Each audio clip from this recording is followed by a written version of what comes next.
हज़रत सैयदना वहाब बिन मुनब्बे रज़ियल्लाहु ताला अन्हु से किसी ने पूछा, हज़रत ये जो मुसीबतें हम पर आती हैं, ये जो मसाइब में हम मुब्तला होते हैं, क्या हमसे पहले वाले लोग भी इस तरह मुसीबतों में मुब्तला हुआ करते थे?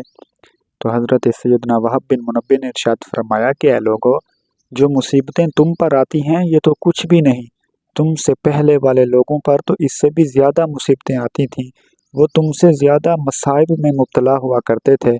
आओ मैं तुम्हें बनी इसराइल की एक ऐसी अजीम माँ की कहानी सुनाता हूँ कि जिसकी आंखों के सामने उसके बेटों को शहीद कर दिया गया, लेकिन वो बुढ़िया सब्र व इस्तिक़लाल का पैकर बनी रही।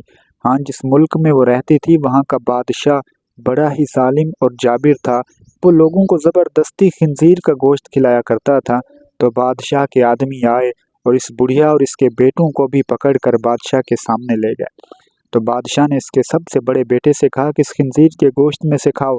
तो उसने कहा, अल्लाह की कसम, मैं अल्लाह की हराम करदा चीज़ों का एक निवाला भी नहीं ले सकता। तो उस बादशाह ने हुक्म दिया जल्लाद को कि इसका सर कलम कर दो। उस बूढ़ी औरत की आंखों के सामने उसके लख्ते जिगर का सर कलम कर दिया गया। फिर बादशाह ने उसके दूसरे बेटे से कहा कि खिंजीर का गोश्त खाओ, लेकिन उसने भी इनकार कर दिया। तो बादशाह ने हुक्म दिया कि आग जलाओ, आग के ऊपर देग रखो और उस देग के अंदर तेल को गर्म करो। जब तेल गर्म कर दिया गया तो उस लड़के को उठाकर उस तेल के अंदर डाल दिया गया। उस बूढ़ी औरत की आंखों के सामने उसका दूसरा बेटा भी जलकर कोयला हो गया। फिर उसके बाद बादशाह ने उसके तीसरे बेटे को बुलाया और उससे कहा कि इस खिंजीर के गोश्त में से खाओ। उस लड़के ने जवाब दिया, अल्लाह की कसम, ज़मीन फट तो सकती है, आसमान गिर भी सकता है, लेकिन मैं अल्लाह की हराम की हुई चीज़ का एक लुक़मा तो क्या, एक ज़र्रा भी नहीं ले सकता। बादशाह ने उसको भी ख़त्म करवा दिया। यके बाद दिगरे उसके सारे बेटों को शहीद करने के बाद सबसे आखिर में उसका छोटा बेटा बचता है। तो बादशाह ने उस बुढ़िया से कहा कि जाओ अपने इस बेटे को ले जाओ और इसको तन्हाई में नसीहत करो, इसको समझाओ कि ये सिर्फ एक लुक़मा इस खिंजीर के गोश्त का ले ले तो मैं तुम्हारी भी जान बख्श दूंगा, इसकी भी जान को छोड़ दूंगा, बल्कि मैं तुम्हें ऐसा इनाम इकराम दूंगा कि बकिया की ज़िंदगी तुम ऐसे गुजार सकते हो, तुम्हारी ज़िंदगी आसान हो जाएगी। जाओ और अपने इस बेटे को तन्हाई में ले जाओ और इसको वाज़ो नसीहत करो, इसको समझाओ कि ये मेरा कहना मान ले। वो माँ आती है, अपने उस छोटे बेटे को लेकर तन्हाई में चली जाती है और उसको कहती है कि ए बेटे, जितना दूध मैंने तुम्हारे दूसरे भाइयों को पिलाया है उससे ज़्यादा मैंने तुम्हें दूध पिलाया था, और जितना मोहब्बत मैंने उनसे की है उससे बढ़कर मैंने तुझसे मोहब्बत की थी, इसलिए कि तू मेरा छोटा बेटा है और तू मुझे उन सब से ज़्यादा प्यारा था।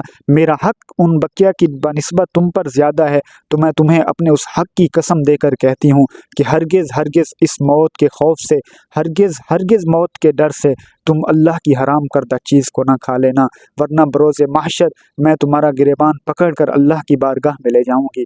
अपने बेटे को नसीहत करने के बाद वो बुढ़िया बादशाह से मुखातिब होती है और कहती है कि बादशाह, ये रहा मेरा बेटा, जो भी तुम इससे कहना चाहते हो कह सकते हो। तो उस बादशाह ने कहा कि हाँ ए लड़के, इस खिंजीर के गोश्त में से खाओ। तो उस नौजवान ने भी क्या खूब जवाब दिया, उसने कहा नहीं, ऐसा हरगिज़ ही नहीं हो सकता कि जो चीज़ मेरे रब ने मुझ पर हराम की हो और मैं उसको खा लूँ, तो ये तो नहीं, मौत तो मुझे कबूल है लेकिन रब की नाफरमानी मैं हरगिज़ नहीं कर सकता। बादशाह तैश में आया, उसने जल्लाद को हुक्म दिया कि इसको भी कत्ल कर दो। उस लड़के को भी शहीद कर दिया गया। फिर बादशाह उस बूढ़ी औरत से मुखातिब हुआ, उससे कहता है कि बुढ़िया, देखा नहीं तूने मैंने कैसे तेरे बच्चों का हाल किया, मैंने कैसे तेरी आंखों के सामने तेरे लख्ते जिगरों को कत्ल कर दिया, अब तुम्हारी बारी है, अगर तुम सिर्फ एक लुक़मा खा लो तो मैं तुम्हारी ज़िंदगी बख्श दूंगा।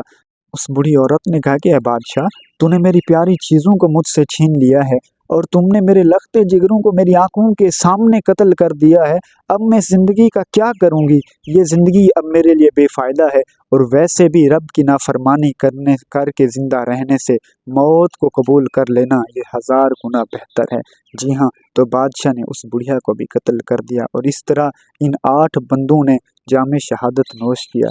जी हाँ, ऐसा ही है कि जो लोग अल्लाह की नाफरमानी नहीं करते और अल्लाह की फर्मा बरदारी में मौत को कबूल करते हैं, तो अल्लाह ने उनके लिए बहुत ही बड़े बड़े इनामात तैयार कर रखे हैं।